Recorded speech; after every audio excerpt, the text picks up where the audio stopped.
Okay, let's dive into this. Have you ever been reading the financial news and just felt like you're drowning in a bowl of alphabet soup? I mean, IMF, WBG, ADB, UNCTAD. It honestly sounds like someone fell asleep on their keyboard. But what do these acronyms actually do? Well, welcome to this explainer. Today, our goal is to completely decode these massive international financial institutions, or IFIs. These are the absolute titans providing the loans, the grants, and the policy guidance that literally shape our interconnected global economy. Here's our roadmap for today. We will kick things off with the historical rise of IFIs, break down the global titans like the IMF and the World Bank, explore regional champions like the ADB and UNCTAD, and then wrap it all up with a head-to-head comparison so you know exactly who does what. So, Part 1. The rise of IFIs and how they acted as catalyst of creation. It all really traces back to 1944 and the famous Bretton Woods system. The world was completely devastated by World War II, right? And there is this desperate need to fund post-war reconstruction and bring some sanity back to monetary stability. That urgent need is what birthed the IMF and the World Bank. But as the decades rolled on, the globe's needs shifted. By 1964, UNCTAD was formed to give newly independent and emerging nations a much-needed voice against some pretty unequal global trade structures. Then, jump to 1999. Regional bodies like the ADB made poverty reduction their main core agenda. And fast forward to today, 2024, these original post-war builders are now financing cutting-edge climate action and really complex crisis management. It's a massive evolution, going from literally rebuilding physical rubble back in '44 to managing today's modern climate challenges. Moving on to Section 2. The IMF, focused on global stability. Think of them as the financial doctor. Founded way back in December 1945, the IMF now boasts a massive scale of 190 member countries. Now, you might be wondering, how do you even govern something that huge? Well, it operates on a quota-based voting system.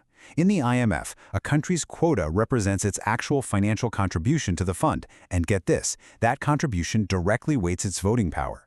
Put simply, the more cash a country puts into the fund, the louder its voice gets in the emergency room.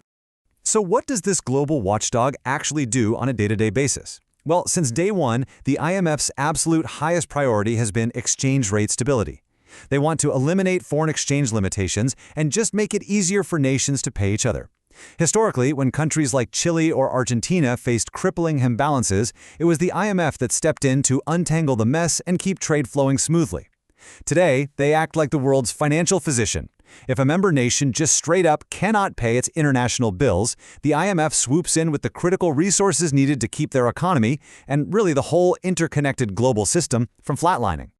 But it's not all just dramatic last-minute bailouts. How do they prevent these crises proactively? So the crucial point is their rigorous surveillance and monitoring. Specifically, they do these annual Article 4 consultations. Basically, the IMF goes in and gives a full fiscal and monetary health check to every single member nation. They talk with governments and businesses to spot vulnerabilities long before they snowball into a global disaster. They also issue these things called special drawing rights, or SDRs. These essentially act like a supplementary international reserve asset.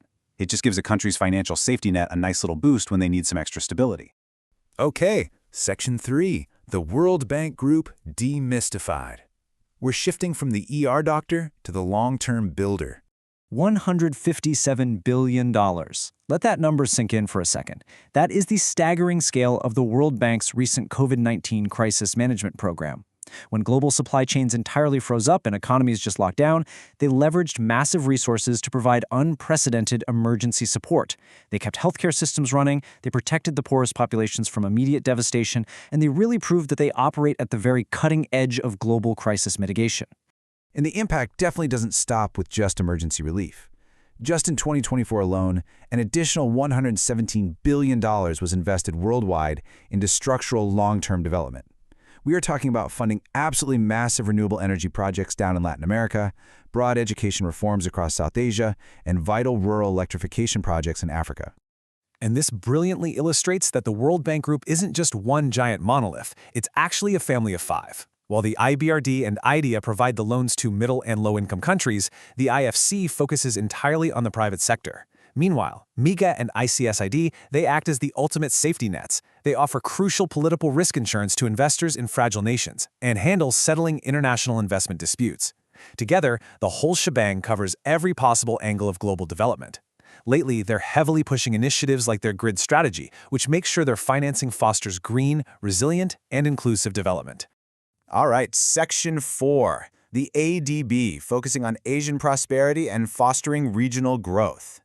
Now, to really grasp the modern Asian Development Bank, you have to understand Strategy 2030. The core driving force here is completely eradicating extreme poverty, all while making the Asia and Pacific region prosperous, inclusive, resilient, and sustainable. And they are backing this up with some serious capital. I'm talking about an incredibly ambitious goal of delivering $100 billion in climate finance by the year 2030. Why? Because building a sustainable Asia-Pacific is absolutely crucial to stabilizing the climate for the entire globe.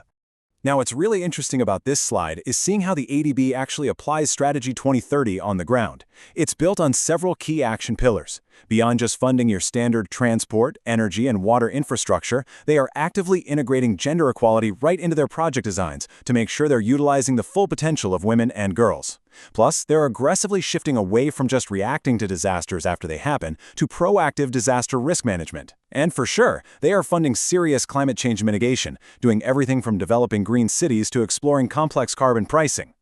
Moving into Section 5, UNCTD, championing emerging nations as the advisory voice. So, UNCTD, that stands for the United Nations Conference on Trade and Development. But unlike the IMF or the World Bank, UNCTD functions fundamentally differently. It is not a bank handing out multi-billion-dollar loans, and it's definitely not a strict regulatory body. Instead, it acts as a really powerful advisory voice. Think of it as a researcher, a facilitator, and a major advocate aimed at promoting a fairer, more effective global economic order, specifically tailored for emerging and least developed nations. Because they're advisors, the work is all about targeting systemic change. Imagine a developing nation that's heavily reliant on just one single crop. UNCTAD will step in, analyze global trade trends, and help them diversify their exports. They advise governments on how to attract sustainable foreign investment and really boost up their local small businesses. They're also huge champions for adopting modern digital infrastructure, making sure developing nations aren't left behind and can actually harness the opportunities of globalization. Oh, and they provide the ultimate global benchmarks through their flagship publications, giving policymakers the hard, cold data they actually need to make smart decisions. Finally, Section 6, comparing the global titans. Let's move to this and see how it builds on everything we've covered so far. So let's put them head-to-head to answer the biggest lingering question you probably have right now.